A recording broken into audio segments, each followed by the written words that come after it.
Picture चालू करो बे। भी डिम्पल यादव को मैनपुरी से हराएंगे, अखिलेश यादव को कन्नौज से, राहुल गांधी को आप हराएंगे रायबरेली में और अमेठी में। गौरव जी बाल कटा लेंगे अगर ये बात इनकी सच आ गए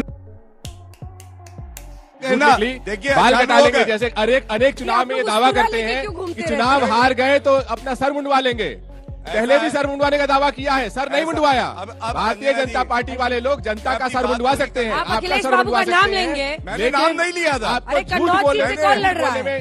गुरेज नहीं उनकी दुखती रग पे आपने हाथ रखा, वो इस पर डिफेंड नहीं करेंगे उनके नेता।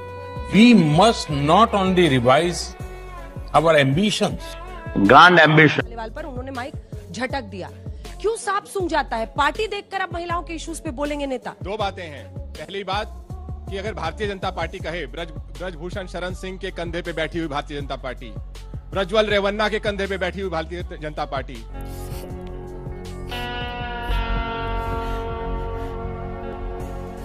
बिल्किस बानो के बलात्कारियों के कंधे पे बैठी हुई Bharatiya Janata party, IIT BHU में जो रेपिस्ट थे उनके कंधों पे भारतीय जनता पार्टी बैठी हुई है, वो कहे कि भारतीय जनता पार्टी के आंसू महिलाओं के लिए बह रहे हैं, तो इससे बड़ा धोखा देश की महिलाओं के लिए नहीं है। दूसरी बात, ये एक आपराधिक मामला है, दिल्ली पुलिस जांच कर रही है। जब अखिलेश यादव जी के सामने ये प्रेस कॉन्फ्रेंस में ये अरविंद केजरीवाल जी के साथ ये चर्चा हुई थी, ये सभी ने वो वीडियो देखा होगा। अखिलेश यादव जी ने कहा कि इससे बड़े मुद्दे हैं, क्योंकि इस चुनाव में इससे बड़े मुद्दे हैं। जिस पार्टी ने देश की हर बेटी का मान सम्मान तोड़ा है, वो उससे लड़ना इससे बड़ा मुद्दा है। संविधान की को बचाना इससे बड़ा मुद्दा है। इससे स्वाति मालीवाल पर बात नहीं करें। बात करेंगे, लेकिन ये कहना कि यही इकलौता मुद्दा है जिससे बात इकलौता नहीं है, लेकिन इस मुद्दे पर क्यों नहीं बोलेंगे सर? बोल रहे हैं, सभी लोग बोल रहे हैं। नहीं, आपने बोला ना ये छोटा मुद्दा है, उतना बड़ा मुद्दा नहीं है, छोटा मुद्दा है। मतलब मैंने कहा कि इससे बहुत बड़े मुद्दे हैं देश के सामने। इससे बड़े क्या होता है? ये बड़ा क्यों नहीं है? एक महिला का सम्मान आपके लिए बड़ा नहीं है सर? प्रज्वल रेवन्ना का मामला बिल्कुल है। प्रज्वल रेवन्ना पर सुबह शाम सवाल पूछते हैं। प्रधानमंत्री से सवाल पूछा? क्या आपने प्रधानमंत्री से सवाल पूछा? बिल्कुल, हर मुद्दे पर सवाल नहीं पूछा। नहीं, देश के प्रधानमंत्री मंच में खड़े होकर कहते हैं कि इस दानव को मजबूत करो, इससे मैं मजबूत होता हूं। क्या मीडिया उससे सवाल पूछता है? क्या प्रधानमंत्री के लिए मुद्दा नहीं है? देश के प्रधानमंत्री अभी ब्रजभूषण शरण सिंह के लिए वोट मांगने जाएंगे, क्या कोई उससे सवाल पूछेगा? देश के प्रधानमंत्री कहते हैं कि काला धन टेम्पो में भर के अडानी अंबानी बोरे में दिए जाते हैं, और फिर कहते हैं कि मैं तो वेल्थ क्रिएटर्स के साथ हूं। क्या ये बड़ा मुद्दा नहीं है? देश के किसानों के ऊपर गोली चलाई जाती है, क्या यह बड़ा मुद्दा नहीं है? हमारे देश में 83% युवा बेरोजगार हैं, क्या ये बड़ा मुद्दा नहीं है? छोटा बड़ा क्यों कहना है? ये भी उतना ही बड़ा है, वो भी उतना ही बड़ा है। नहीं, क्योंकि ये बड़े मुद्दे हैं। मैं मानता हूं 2 लोगों की मारपीट से बड़ा मुद्दा है कि हमारे देश के किसानों पे गोली चलाई गई। मैं मानता हूं कि 2 लोगों की बिल्कुल 2 लोगों की मारपीट से बड़ा मुद्दा है कि हमारे देश में युवा बेरोजगार हैं। 2 लोगों की मारपीट से बड़ा मुद्दा है कि हमारी बेटियां यहां पर जंतर मंतर पे प्रोटेस्ट कर रही थी और भारतीय जनता पार्टी का एक व्यक्ति, देश की महिला कल्याण मंत्री, उनसे मिलने नहीं आई। आज भी प्रोटेस्ट जारी है और वो व्यक्ति भारतीय जनता पार्टी के सिंबल पे चुनाव लड़ेगा। ये सब बड़े मुद्दे हैं सर। अगर प्रज्वल रेवन्ना को लेकर इस देश में इतना गुस्सा है तो पुलिस एक चिट्ठी लिखे, तब तो होम मिनिस्ट्री वापस आएगा। हुआ नहीं है, ये क्या तरीका बात करने का? मैं सवाल पूछ रही हूँ आपसे। आपको उत्तर मिला होगा। कल प्रधानमंत्री जी भी थे, उनसे भी एक बार रेवन्ना पर जरूर प्रश्न पूछना चाहिए था कि क्या हुआ जो आप ताली ठोक ठोक के कहते थे कि इसकी वोट मेरी वोट। 2900 महिलाओं के साथ जो इस तरह दुर्दांत अपराध किया है, उसको प्रधानमंत्री जी जो है आगे बढ़ाने का काम कर रहे हैं। ये शर्मनाक है। आज यहाँ मंच पर बैठकर भाजपा समेत भाजपा के बहुत सारे नेता जो हैं लगातार उसको डिफेंड कर रहे हैं। आपको बता दूं 2024 में सरकार बन रही है, और जिन जिन ने घुटने टेके और जो उनके पैर में गिड़गिड़ा कर पड़े हुए हैं, जिन्होंने एजेंसीज का धर्म नहीं निभाया, अपनी ओथ का धर्म नहीं निभाया, जिन्होंने जर्नलिज्म का धर्म नहीं निभाया, उन सबको धर्म निभाना फिर से सिखाएंगे। मतलब ये धमकी है ना? या वार्निंग है? धमकी क्यों कहूँ? मैं कहूँ आज अगर मेरे देश की एजेंसीज अपने घुटने टेक देती हैं, वो मेरे देश हित में नहीं है, मेरे देश के खिलाफ काम हुआ है। देश के इतिहास में पहली बार एक सिटिंग प्राइम मिनिस्टर के बारे में लोगों ने कहा एक्शन लीजिए जी, पर उन्होंने क्या किया? इलेक्शन कमीशन ने बैलेंस करने के लिए उन्होंने कांग्रेस पार्टी को भी एक नोटिस भेज दिया।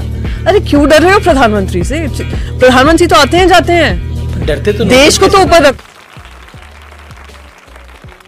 रखो, देश की संस्थाओं को तो ऊपर रखो, देश की एजेंसीज को तो इंडिपेंडेंट रखो।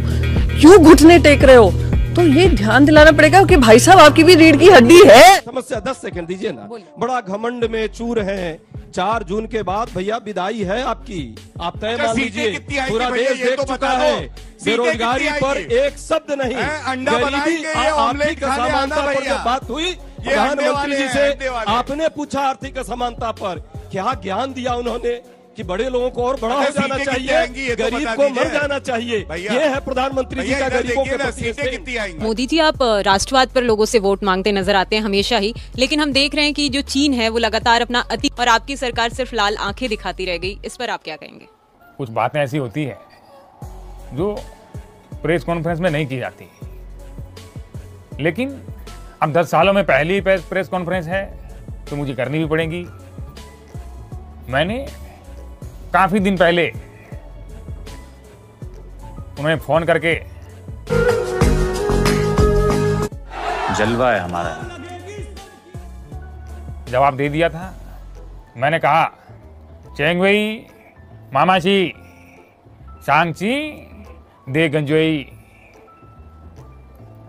तो इसमें कोई बड़ी बात नहीं है, मैंने उनको जवाब दिया है। सांबार आप पे ना के ऐसे क्या देख रहे हैं जी? इसका मतलब भी बता दीजिए। देखिए, आपको समझ नहीं आया? मैंने तो पहले ही कहा था कि जो जिस भाषा में समझेगा मैं उसको उसी की भाषा में जवाब दूंगा। अरे पूरा देश देख रहा है। सीटें 200 से कम है आपकी, कुछ 200 से कम है। और चौथे चरण के बाद जो है रोने गाने का नाटक बंद कीजिए। प्रधानमंत्री जी भी कर रहे हैं, आप भी कर रहे हैं, लेकिन देश जानता है ये नाटक अब देश की जनता समझ चुकी है। अब आप जो है 4 जून के बाद विदाई की तैयारी कीजिए, झोला पकड़िए, और देश समझ चुका है आपके झूठ के मशीन को, झूठ की फैक्ट्री बंद कर दीजिए। बहुत बना पर कार्रवाई होगी। ये हम लोग ऐसे नहीं है रेवन्ना को बचाने वाले, मतलब आप खुद ही कह रहे हैं कि आतिश मारलेना ने जो अभी प्रेस कॉन्फ्रेंस में कहा वो गलत है। हमने कार्रवाई की मांग की है हमारे नेता ने, और जो सच होगा सच सामने आएगा। ठीक है, लेकिन ऐसे नहीं बीच में नहीं सर, माइक नहीं है तो आवाज नहीं जा रही है। मैम, मेरा सवाल कांग्रेस से है। कांग्रेस बहुत बोलती है बीजेपी डिक्टेटरशिप कर रही है। इमरजेंसी के टाइम राजनाथ सिंह जी के साथ क्या हुआ था? इस देश को तरक्की पे 3 लोग ले जा सकते हैं। पहला नौजवान, दूसरा किसान, तीसरा व्यापारी।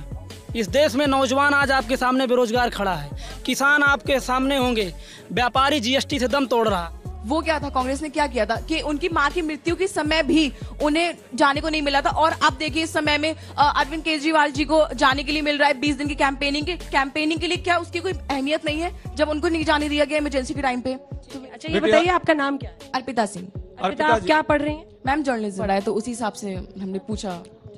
अर्पिता एक निडर पर ये जनरेशन आपसे सवाल कर रहा है। अर्पिता एक निडर और निष्पक्ष पत्रकार होंगी, मुझे पूरा भरोसा है। और इसी तरह का प्रश्न हम चाहते हैं सभी पार्टियों से होना चाहिए। तानाशाही इस लोकतंत्र की हत्या करने वाले चाहे कोई कभी रहा हो या आज है, उस पर प्रश्न करना चाहिए। और यही बात बार बार कहता हूं, संविधान बदलने का जो ये साजिश चल रहा है वो हम नहीं होने देंगे। हमने देखा है और हमने भुगता है। ठीक है, छोटा-छोटा जवाब दीजिएगा तो सारे सवाल हो पाएंगे। देखिए, महिला होती है, हो किसी भी पार्टी की, जनता का सवाल ये है कि सख्त कानून कब आएगा? इतने साल हो गए सरकार को, केस जो है चलते रहते हैं कोर्ट में, फांसी देने में, सजा देने में इतने साल लग। जनता से चाहे बीजेपी हो, कांग्रेस हो, कोई हो, सख्त कानून कब आएगा? सख्त कानून की जरूरत है। कानून बात कर देखिए, मैं अपनी तरफ से नहीं कहता। गौरव भाटिया जी सम्मानित प्रवक्ता हैं, अनेक बहसों में कहते हैं कि भारतीय जनता पार्टी नहीं जीती तो बाल मुंडा लेंगे, फिर नहीं मुंडाते। तो मैं वही कटाक्ष कर रहा था। मैं प्रश्न लूंगी आप लोगों के, जल्दी छोटा। देखिए, मुद्दा जो है इस देश में आज जो है क्या है, रोजगार है नौजवानों का, पेपर लीक लगातार हो रहा है।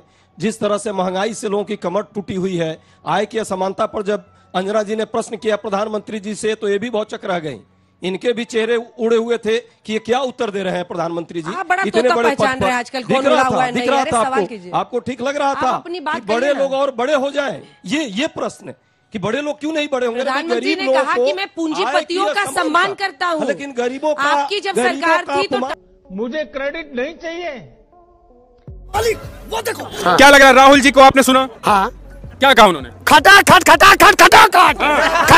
वोट पड़ेगा कांग्रेस को ये खटाखट। कैमरामैन जल्दी फोकस करो। पड़ेगा एकदम।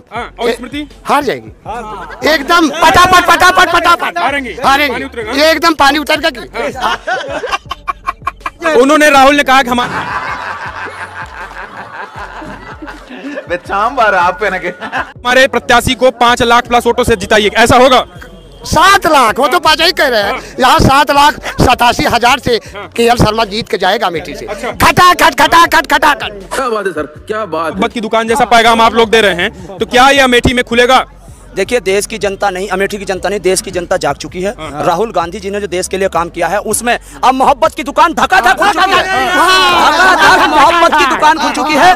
क्यों हिला डाला कि ये जो रेवड़ियां बांटी जा रही है, जो फ्रीबीज का अनाउंसमेंट हो रहा है, फला को 1 लाख दे देंगे, ये सीधा सीधा वोटरों को रिश्वत क्यों ना माना जाए? ये देश की अर्थव्यवस्था पर सबसे बड़ी चोट क्यों ना मानी जाए? और ये उनका प्रश्न तमाम राजनीतिक पार्टियों से है। आज के हल्ला बोल में इतना ही। अब रोजाना जब तक 4 जून के नतीजे